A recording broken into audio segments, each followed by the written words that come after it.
La posición nuestra, en realidad no es nuestra, es la posición que tiene los laboratorios fabricantes de estos fármacos en el mundo, es la información que da las agencias de medicamentos de los países desarrollados del mundo, es la información que da la ANMAT en la Argentina y es la información que dan los propios laboratorios en la Argentina, donde en todos los casos reconocen el efecto antiimplantatorio sobre el embrión humano. O sea que esta píldora, entre otros efectos que tienen, evitan que el óvulo que ya está fecundado se adhiera en el útero de la madre.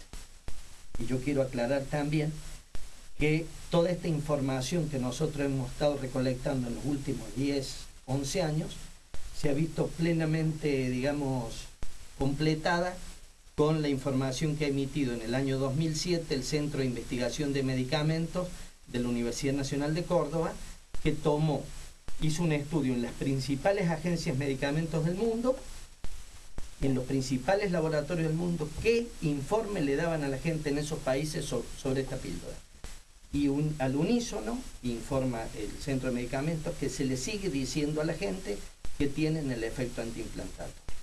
Lo segundo que quiero decir, que en materia de fármacos y de información de fármacos, no funciona la ley de lo que se me ocurra, ni funciona la ley de lo que yo investigué.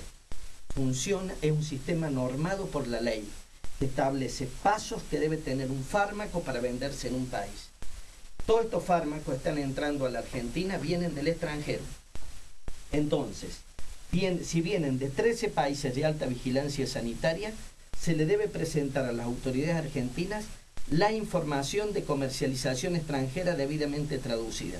Y el que pretenda venderlos en la Argentina tiene que venderlos con la misma información. O sea, los debates científicos, todo lo que los simposios médicos, los consorcios médicos puedan hacer, es muy importante, pero tiene que ir a la cola. Tiene que ir primero a las agencias internacionales donde estos fármacos se aprueban, donde están los doctores en farmacia de las principales agencias del mundo, convencer allí de las investigaciones y después eso viene por cascada, vía los países extranjeros, viene por cascada a la Argentina. La mayor dificultad que nosotros hemos tenido en estos 12 años que hemos estado tratando de alertar a la gente que le están vendiendo estos fármacos con otra información, ha sido que muchos médicos, muchos de ellos financiados por los laboratorios, ¿no? Porque en esto hay de todo, y otros investigadores científicos serios, porque también los hay, nos han salido al camino, pero nos han salido al camino con información posterior. Y nosotros le hemos dicho a todos que nos parece bárbaro que investiguen y lleguen a las conclusiones que quieran, pero que vuelvan a hacer el camino inverso, que lleguen a las fuentes de donde salen estas informaciones oficiales. Porque fíjense, nosotros tantos juicios que hemos tenido con estas píldoras en los últimos años, los hemos ganado. ¿Sabe por qué los hemos ganado? Porque teníamos la información oficial, extranjera y nacional. Y los jueces han sabido sacar del medio a las informaciones médicas que venían de centros de investigación, porque ellos sostenían que estos juicios no eran debates científicos, eran debates que se hacían con instrumentos públicos, con instrumentos de acuerdo a la ley argentina, etcétera, etcétera. Por eso nos ha ido relativamente bien en esos juicios, pero ha sido muy difícil porque estos fármacos se facturan 400, 500% más que su costo. Entonces los laboratorios que los fabrican tienen una capacidad inmensa de contar con líneas médicas de investigación que la verdad que se nos hace muy difícil, ¿no? Bien, doctor García Lorre, ¿usted considera que esta píldora es abortiva? No lo considero yo no soy médico. No, perfecto. Pero... para la ley argentina, que considera que la vida comienza en la fecundación del óvulo, esta píldora, según dicen los fabricantes extranjeros y según dicen la propia ANMAT y los propios laboratorios que la venden en la Argentina hoy, esta píldora tiene efecto antiimplantatorio. Bien. Doctor Volati, ¿cómo le va? Buenos días. Buen día, Ronnie, ¿cómo le va? Bueno, creo que el debate puede llegar a ser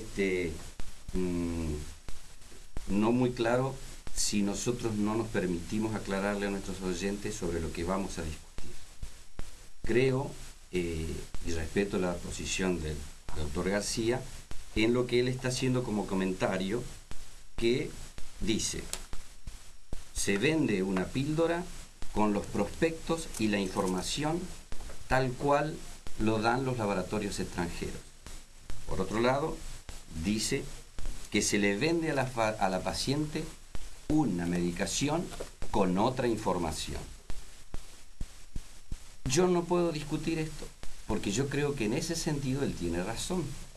Los prospectos dicen, en la copia fiel, de que tiene un mecanismo antiinflamatorio. Y por eso los laboratorios pierden el juicio, porque han hecho una copia fiel de los prospectos del extranjero. Y como en el extranjero el aborto en muchos países está legalizado o no punible, no les preocupa, porque es un mecanismo más de vender un producto que es lo que a ellos les interesa. A mayor efectos que pueda darle a su medicamento, va a tener mayores clientes que puedan comprar este medicamento, con las palabras del doctor García, se les vende con otra información. Se les vende con la información de ser microabortivos y en realidad, desde el punto de vista científico, yo como médico defiendo la postura de que es un medicamento a base de una hormona que es una hormona sintética, copia de una hormona natural, que es la progesterona. Los medicamentos estos tienen levonorgestrel y desorgestrel, que es un progestágeno derivado de la progesterona, hormona de la segunda fase del ciclo menstrual de la mujer. Para que se produzca un embarazo, el óvulo no va a esperar al espermatozoide, sino que el espermatozoide debe estar esperando al óvulo. Dentro de los 3 a 5 días de producido el coito y producida la ovulación, se produciría la fecundación. Si la paciente que tiene una sexualidad no protegida o con un accidente como la ruptura de un preservativo o por error de cálculo considera que puede estar ovulando, la píldora de anticoncepción de emergencia a base de una droga cuasi similar a la que produce el organismo eleva el nivel hormonal en sangre de manera tal que esa ovulación, si no se produjo, no se produzca, se retarde. Por lo tanto, no va a haber fecundación. Por otro lado, los espermatozoides que están esperando tienen un cambio químico que va a hacer que no puedan ascender por el canal cervical y por las trompas de falopio para producir la fecundación. Ahora bien, supongamos que la paciente ovuló y que el espermatozoide llegó a fecundarlo. Los niveles hormonales que se producen dentro de las primeras 24 a 48 horas de producida la unión del espermatozoide y el óvulo es mucho más elevada que la cantidad de hormona que se administra con la pastilla de anticoncepción de emergencia. Por ende, si el embarazo se ha producido, es decir, que el óvulo y el espermatozoide se han unido, están produciendo químicamente un nivel hormonal que es mucho mayor que el que se administra a la paciente y por ende no va a producir el efecto antiimplantatorio. ¿Por qué? Porque los ciclos menstruales se producen por deprivación hormonal. ¿Qué significa? Se administra un medicamento que eleva los niveles hormonales y cuando se suspende el medicamento, esos niveles hormonales bajan y se produce la descamación del endometrio, o sea, la menstruación.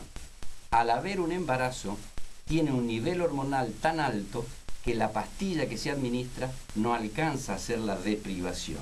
Por ende, no se produciría el aborto en caso de que hubiera habido un embarazo. Sintetizando, creo que la pastilla de levonorgestrel o desorgestrel en cantidades de 75 a 150 miligramos como se administra, actúa retrasando la ovulación o inhibiéndola e inhibiendo el ascenso de los espermatozoides, no teniendo efecto si el huevo está o el óvulo está fecundado.